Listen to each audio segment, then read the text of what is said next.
Pirezidaantiin Keeniyaa Wiiliyaam Ruuto wixineen seeraa faayinaansii mormii jabaa kaasee fi lubbuu namoota hedduu galaafatee booda hin mallatteessu jechuun dubbatan. Wixineen paarlaamaan raggaasisee seera ta'e akka ba'u pirezidaantii biyyattiin mallattaa'uu qaba ture. Guyyaa irraa ibsa kan kennan Ruutoon mormii uummataa irraa isaan qunname akka dhaga'an dubbatanii. On the continuing conversation around the content of the Finance Bill 2024. Marii wixinee faayinaansii irratti itti fufee fi uummata Keeniyaa wixinee seeraa kana morman qalbiin dhaggeeffachuun yaada koo jijjiireera. Sababii kanaaf wixinee seera faayinaansii 2024 hin mallatteessu. Akkaataa adeemsaatti ni hafa. Ejjennoon keenya akka kana ta'uu miseensota kana waliin walii galeera. Dubbiin isaanii har'aa garuu guyyaa kibxata galeessaa isa mormitoota jecha jabaan qeeqan kan faalleessudha. Wixineen seeraa kun uummati gibira dabalataa akka kanfalu kan dirqisiisu yoo ta'u, mootummaan immoo liqii amma tokko xiqqeessuuf yaadee ture. Dargaggoonni garuu duruu jiraachuun qaalee wixineen kun immoo jireenya nutti jabeessaa jechuu yaadda'ani. Mormii dargaggoota kanaan lakkoofsi namoota ajjeefamanii 20 ol ta'u maddeen meedikaalaa Keeniyaa guyyaa roobii ibsaniiru.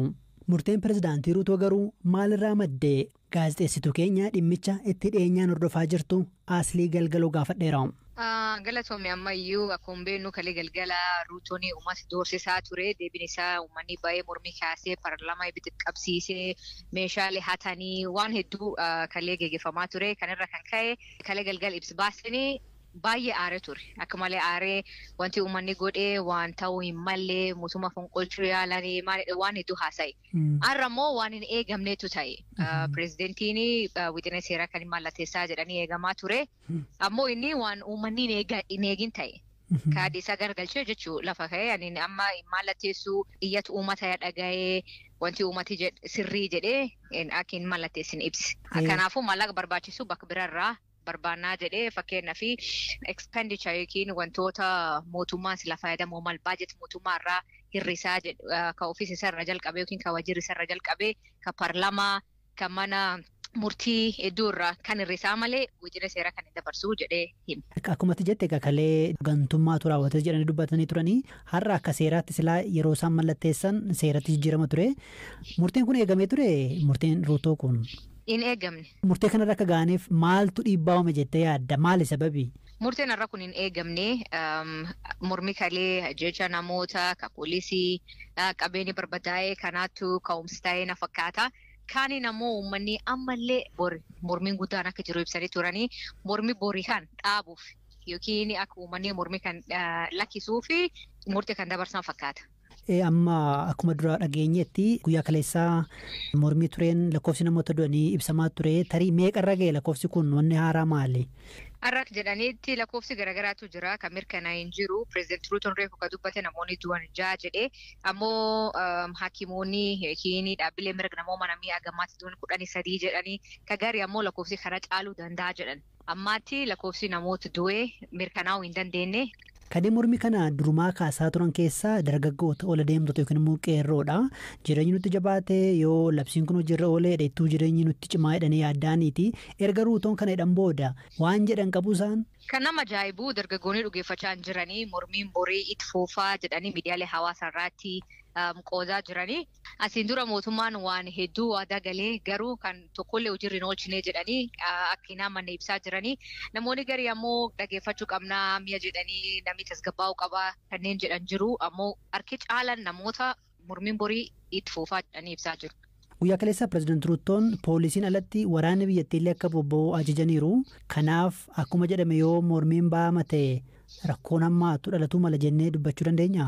Paarlaamaan keenya irraa akka militariin yookiin loltoonni mootummaa bobbaafaman dabarsee ture yookiin labsee ture garuu manni murtii olaanan murteen kun ta'uu hin qabu jedhanii haqanii akka isaan bor gadhiifamaniif kaanii hin beenu bullee laalla. Barattoota isaanii sooruu dadhabaniif bajanni dabalamuu fi dhiyoo sababa qaala'insa jireenyaan dhimmi bajataa rakkoo ta'uu yuunivarsiitonni tokko ibsaa turaniiru. Bajata kana fooyyessuufis ministeerri barnootaa tajaajila istaatiksii biyyaalessaa waliin ta'uun qorachaa jiraachuu ministeera maallaqaatti gorsaan dhimma bajataa obbo Tafarraa Dammaqaa himaniiru. አሁን ያለው የተማሪዎች የምግብ በጀት አነስተኛ ነው. Bajanni nyaataa amma jiru xiqqaadha. Kana fooyyessuu barbaachisa. Kana fooyyessuuf qorannoon ministeera barnootaa, ministeera faayinaansii, tajaajila istaatiksii fa'aa hirmaachisee gaggeeffamaa jira. Qorannoon kun humna mootummaan qabuu fi qaala'insa jireenyaa amma jiru hanga tokko wal simsiisuun gaggeeffama. Kanaafuu bara dhufu otoo barnoonni hin eegalamin qorannichi goolabamee mana maree ministeerotaaf dhiyaatee erga murtaa'e booda bajeta of eeggannoorraa kanfalama. Yeroodhaaf bajanni baay'ina barattootaa bu'uureffachuun ramadameera. Yeroo itti aanu lakkoofsa barattootaa bu'uureffachuun murtoo darbuun bajanni nyaataa shalagamee yuunivarsiitiiwwan tokko tokko isaaniif akka bajeta dabalataatti bajeta of eeggannoorraa kanfalama. በተጨማሪ በጀት መልክ ከመጠባበቂያ በጀት የሚሸፈን ስለሆነ marii har'a gaggeeffametti namoonni yuunivarsiitota Adaamaa fi Samaraa bakka bu'uun argaman koree dhaabbitti yoo himan barattoota sooruun rakkoo guddaa ta'uu dubbatan. Pireezidaantiin Yuunivarsiitii Saayinsii fi Teekinooloojii Adaamaa Dr. Lammii Guutaa haala amma jiruun barattoota bara 2017 keessa simannee barsiisuuf bajanni nyaataa waraanni Itoophiyaa daangaa ce'ee Soomaaliyaa seenee jechuun dubbii Soomaaliyaan dubbatte bu'uura hin qabu tasa hin raawwanne jedhe mootummaan Itoophiyaa. Dhaabbata biyyoota gamtoomanitti bakka bu'aan Soomaaliyaa torban darbee keessa waraanni Itoophiyaa daangaa cabsuun seeraan alaa Soomaaliyaa seene jechuun mana maree nageenyaa dhaabbata biyyoota gamtoomanitti Itoophiyaa himatanii turan. Dhimma kana irratti addatti BBC waliin turtii kan taasisan dubbii himaan ministeera dhimma alaa Itoophiyaa obbo Nabiyyuu Tadlaa sochii idileetu taasifamee jedhan. Erga Itoophiyaan bulchiinsa Somaalilaand waliin waliigaltee ulaa galaanaa raawwattee booda hariiroon Itoophiyaa fi Soomaaliyaa muddama seene ammalleen tasgabboofne. Obbo Nabiyyuun himannaan mootummaa Somaaliyaa qaama duula miidiyaan harbeessuuti jechuun ibsan. ይሄ መሰረተ ቢስ ነው ሶማሊያ ውስጥ አትሚሽን ለናት tasuma bu'uuran qabu. Somaaliyaa keessa waraanni Itoophiyaa gamtaa Afrikaa fi waliigaltee biyyoota lamaan bobba'ee jira. Isa tibbanaan wanti adda ta'e mudate hin jiru. Ajajoota waraanaa olaanoo Itoophiyaa sochiiwwan naannicha jiran hooggananii fi qindeessan waliinis haasofnee turre. Mariin isaan waliin taasifneen odeeffannoon arganne balaa dhufu kamuu yoo jiraate ofirraa qolachuudhaaf leenjii waraanaa idileetu taasifame. Mootummaan Somaaliyaa bulchiinsa masaraa Moqdishoo jiruun ala qaama to'atuu danda'u miti. Waraanni keenya keessumaa waliigaltee biyyoota lamaan garas deeman humna wal jala bobbaasuun ni jira. Isatu mudate malee wanti daangaa ce'ee raawwate hin jiru. Wanti gama Soomaaliyaatii dhaga'amu miidiyaan harbeessuudhaaf waan adeemaa jirudha malee wanti waraanni Itoophiyaa godhe sochii idileen kanaan dura taasifamurraa adda miti. ኃይሎች የቦታ መቀየር እንቅስቃሴዎችና ይሄን ያው በዛ መሰረት ነው የሚታየው. Itoophiyaan gamtaa Afrikaa fi waliigaltee biyyoota lamaaniin loltoota 10,000 ta'an Soomaaliyaatti bobbaastetti. Waliigaltee ulaa galaanaa wal qabatee garuu Soomaaliyaan Itoophiyaan erga takkaamichus diinas ta'uu hin dandeessu jechuun waraana ishee akka baastu dhihoo dubbatteetti. Dhimma kana irratti ejjennoo Itoophiyaa kan gaafane dubbii himaan ministeera dhimma alaa Itoophiyaa gaaffiin ifatti nuuf dhiyaatee hin jiru jedhan. ሶማሊያ ውስጥ ያለው ሚሽን በሶማሊያ መንግስት ብቻ የተሰጠ ሚሽን አይደለም. Ergamni Soomaaliyaa keessa jiru Soomaaliyaa qofaaf kan kenname miti. Dirqama idil addunyaati.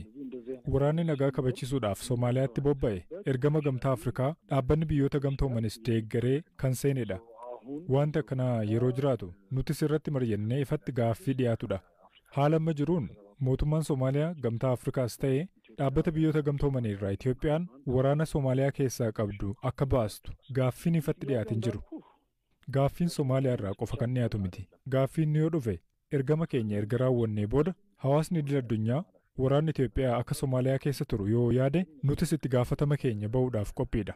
Erga ergamni gamtaa Afrikaa ba'ee booda waraana walitti qabamu keessa seenuu fi seenuu hin qabnu falmii jedhu keessa hin seennu. Wanti Soomaaliyaa keessa jiru nageenya biyyaalessaa Itoophiyaaf yaaddessaa yoo ta'e eeyyama eenyuyyuu malee tarkaanfii ni fudhanna. የማንንም ፍቃድ የምንጠይቅበት ነገር አይደለም። ያው የራሳችን እርምጃ እንወስዳለን. Ulaa galaanaa argachuuf Itoophiyaan bulchiinsa Somaalilaand akka biyyaatti of waamtuu fi Soomaaliyaan immoo akka qaama ofitti ilaaltu waliin taasifame irratti aangawoonni Itoophiyaa ifatti yeroo dubbatan mul'atan. Tibbana maddeen Somaalilaand keessaa waliigaltee yaadannoo Itoophiyaa fi Somaalilaand walii mallatteessan gara waliigaltee utubaa seeraa qabuutti jijjiiruun guyyoota muraasa keessatti akka ifa ta'u dubbataa jiru. Mootummaan Itoophiyaa dhimma kanarratti maal jedha? እሱ ግን ለጊዜው እንግዲህ እንዲህ ነው የምንለው ነገር አይኖርም። አሁን ኦፊሻሊ ግን ኦፍ ኮርስ በቀጣይ ቀናት የምንለው ነገር ይኖራል። Amma ifatti kanatu jira jennee wanti dubbannu hin jiru. Guyyoota muraasa itti aananitti garuu wanti jennu ni jiraata. Gaafa yeroon ga'e ifa goona. Waa'ee waliigaltee yaadannoo wanta kanaan dura mootummaan ibsamerraa wanti haaraan yoo jiraate ifatti ni beeksisna. Waliigalteen eessa ga'e eessa jedhu walumaan kan ilaallu ta'a. የምናየው ነው የሚሆነው አንድ ላይ ሁላችንም። Muddamuma biyyoota lamaan gidduu jiru wal qabatee Soomaaliyaan ambaasadara Itoophiyaa ofirraa ariitee kan ofii erga ofitti waamtee ji'a 3 deema. Waajjiraalee qonsilaa Itoophiyaa bulchiinsa Puuntlaandii fi Soomaalilaand jiranis akka cuftu dhaadattee turte. Ambaasaaddarri Itoophiyaa yeroo ammaa eessa jiru? Waajjiraaleen cufamaniiru jennee dubbii himaa ministeera dhimma alaa Itoophiyaa gaafanneerra. ለጊዜው ግን እዛ ሞቃዲሾ ያሉት አምባሳደራችን ወደ ሌላ የስራ ኃላፊነት ተዛውረዋል። yeroodhaaf ambaasaaddarri keenya hojii biraatti ramadamaniiru. Mishiiniin yookiin immoo ergamni Soomaaliyaa keessaa qabnu garuu hin cufamne. Dippiloomaatonni keenya ammas keessa jiru. Ambaasaaddarri keenya mariif kan gara Itoophiyaa dhufan. Yeroodhaaf ambaasaaddarra gara Soomaaliyaan erginu. Waajjiraaleen qonsiilaa keenya Puuntlaandii fi Soomaalilaandis hin cufamne hojjetaa jiru. Pirezidaantiin Keeniyaa Wiiliyaam Ruuto wixineen seeraa faayinaansii mormii jabaa kaasee fi lubbuu namoota hedduu galaafatee booda hin mallatteessu jechuun dubbatan. Wixineen paarlaamaan raggaasisee seera ta'e akka ba'u pirezidaantii biyyattiin mallattaa'uu qaba ture. Guyyaarraa ibsa kan kennan Ruutoon mormii uummataarraa isaan qunname akka dhaga'an dubbatanii. On the continuing conversation around the content of the Finance Bill 2024. Marii wixinee faayinaansii irratti itti fufee fi uummata Keeniyaa wixinee seeraa kana morman qalbiin dhaggeeffachuun yaada koo jijjiireera. Sababii kanaaf wixinee seera faayinaansii 2024 hin mallatteessu. Akkaataa adeemsaatti ni hafa. Ejjennoon keenya akka kana ta'uu miseensota kana waliin walii galeera.